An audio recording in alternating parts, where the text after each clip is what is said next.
Nigel Farage is joining us in a Fox Business exclusive. He, of course, the UK independent leader. And Nigel, we're going to keep the pictures up on the screen because it is a fast developing story. But what does this represent right now? Is this the death of Greece as a Eurozone nation? Because these protests are awfully frightening. I'm sure the people inside Parliament who are now in less than 2 hours going to vote on this know about what's going on. What is happening there is the death of democracy. Let's just get a handle on this. I know it's a business programme, but let's just think about the politics for a moment. Just 2 weeks ago, the Greek people had a referendum to talk about, the terms of their Euro membership. Despite massive threats, Eurocrats telling them if you vote no, the power supplies will fail, you'll all lose your jobs. The people said, we don't care, and they voted no.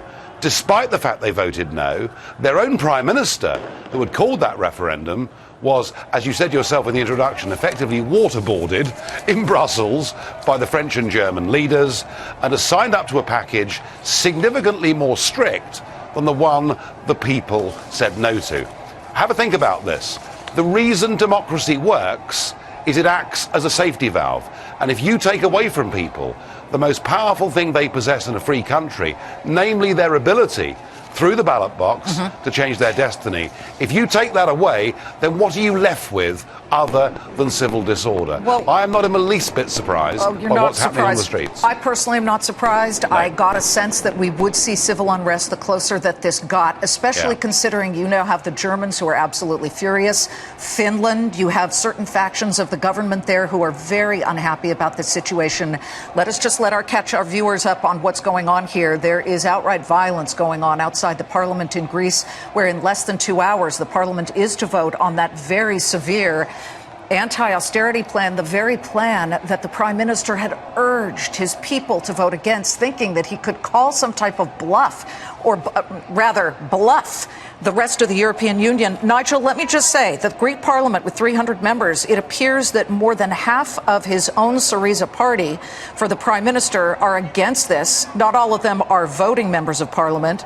There are 15 communist members who will vote. The Golden Dawn, I mean, there are all kinds of groups here. The independents have 13 votes. How do you think this vote is going to go down? Ironic, isn't it, that the European project that was designed to bring the peoples of Europe together and give us a harmonious future now sees in the Greek parliament a party called Golden Dawn, who were outright admirers of German fascism in the 1930s. It shows you how low things have sunk. I don't know what's going to happen in this vote, but I'll tell you this. Mr. Tsipras is finished. He's finished because he marched his country up the hill. He said we're going to rebel, we're going to change the terms, and when he won the referendum, he backed down. I met him on the Wednesday after the vote on the Sunday. He looked a beaten man already. I can't predict tonight's result, but I can predict that Tsipras will not last long.